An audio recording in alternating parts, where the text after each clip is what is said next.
সর্বপ্রথম আমি যেই সুরটা শোনাচ্ছি সেটা হলো গিয়াসউদ্দিন আত-তাহেরি। উনি যখন আলোচনার সুর শুরু করে ঠিক দেখবেন উনি এমনি আলোচনার সুর শুরু করে, বাজানো ওহো পর্দার আড়ালের মাগো, আমার নবী কত মায়ার নবী গো, আমার নবী ডাক দিয়ে বলে হে ওহো উম্মতেরা রে।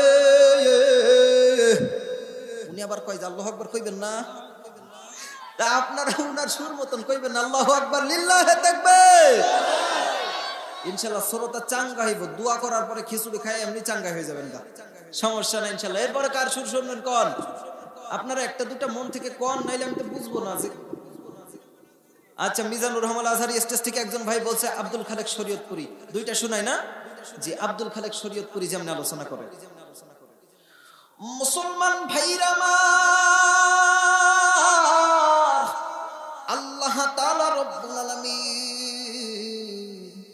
কিয়ামতের ময়দানে বান্দাদেরকে ডাক দিয়ে বলবে, বান্দা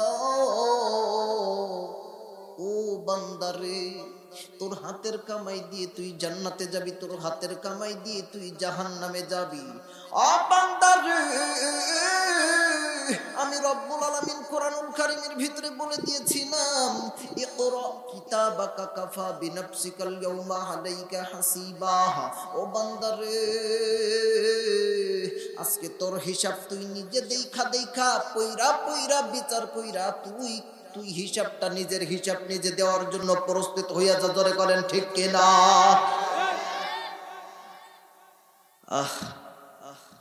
এরপরে মিজানুর রহমান আল আজহারিটা শোনাই দিই। আসলে আমিও মাথা এখনো ঠিক করতে পারি নাই, গাড়ির ঘোড়া নিয়ে এখনো ঘোরায়। মিজানুর রহমান আল আজহারি যেমন আলোচনা করে। আচ্ছা, ইনশাআল্লাহ।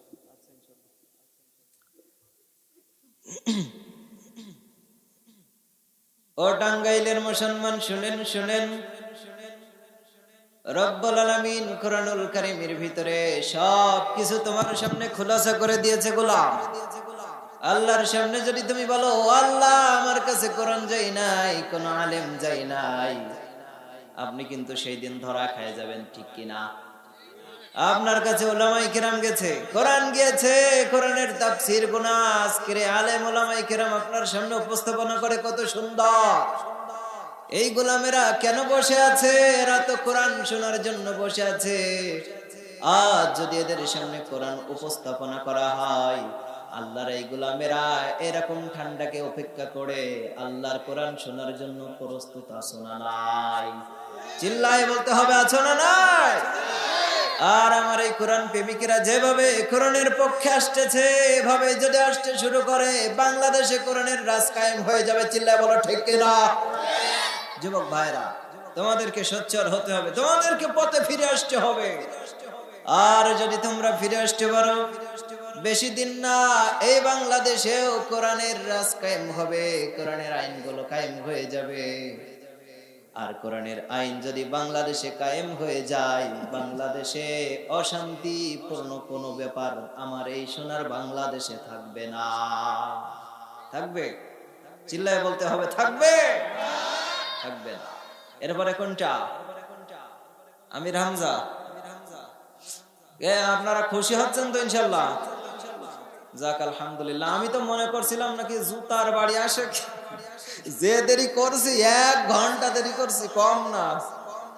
এরপরে আমার হযরত, তিনি অনেক সুন্দর মনের মানুষ, তিনি আমি না আসাতেই তিনি আলোচনা শুরু করছে। অনেকে আবার গোমর দেখায়, হ্যাঁ আমার দমাই দি ওরা দিচ্ছি হবে, কিন্তু হুজুরদের জন্য দোয়া করেন। এমনিই তো হুজুর সারা বাংলাদেশে আলোচনা করতেছে। আল্লাহ পাক রব্বুল আলামিন তার কোরআনের দাওয়াতগুলা সারা বাংলায় যত বাঙালি মুসলমান আছে সমস্ত জায়গায় পৌঁছে দিক, বলি আল্লাহুম্মা আমিন।